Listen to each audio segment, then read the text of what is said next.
A few moments later. There's no feeling more intense than starting over. If you deleted your homework the day before it was due, as I have, or if you left your wallet at home and you have to go back after spending an hour in the commute. If you won some money at the casino and then put all your winnings on red but it came up black. If you got your best shirt dry cleaned before a wedding and then immediately dropped food on it. If you won an argument with a friend and then later discovered that they just returned to their original view. Starting over is harder than starting up. If you're not ready for that, like if you've already had a bad day, then what you're about to go through might be too much. Feel free to go away and come back. I'll be here. 2,000 years later. Found in recycled parts. And it's one of the most unusual and unfriendly games of its time. In it, your task is simply to drag yourself up a mountain with a hammer. And that act of climbing, in the digital world or in real life, has certain essential properties that give the game its flavor. No amount of forward progress is guaranteed. Some cliffs are too sheer or too slippery.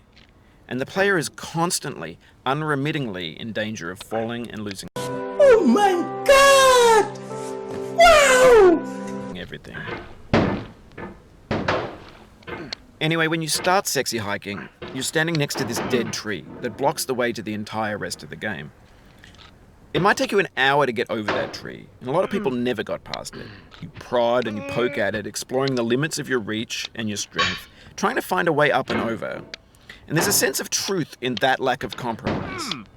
Most obstacles in video game worlds are fake. You can be completely confident in your ability to get through them once you have the correct method or the correct equipment or just by spending enough time. In that sense, every pixelated obstacle in sexy hiking is real. The obstacles in sexy hiking are unyielding, and that makes the game uniquely frustrating. But I'm not sure Jazuo intended to make a frustrating game. The frustration is just essential to the act of climbing, and it's authentic to the process of building a game about climbing. A funny thing happened to me as I was building this mountain. I'd have an idea for a new obstacle, and I'd build it, test it, and it would usually turn out to be unreasonably hard. But I couldn't bring myself to make it easier. It already felt like my inability to get past the new obstacle was my...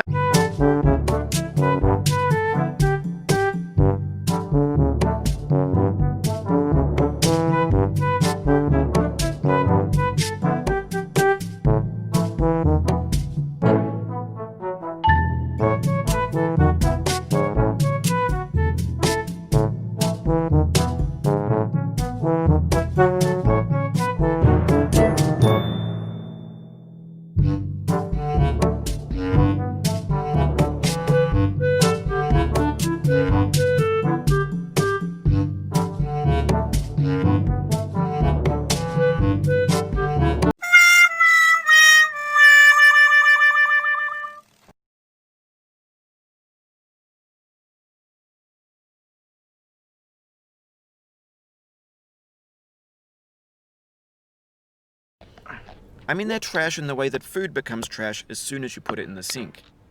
Things are made to be consumed and used in a certain context, and once the moment is gone, they transform into garbage. In the context of technology, those moments pass by in seconds. Over time, we've poured more and more refuse into this vast digital landfill that we call the internet. It now vastly outnumbers and outweighs the things that are fresh and untainted and unused. When everything around us is cultural trash, trash becomes the new medium, the lingua franca of the digital age. And you can build culture out of trash. But only trash culture. B games, B movies, B music, B philosophy.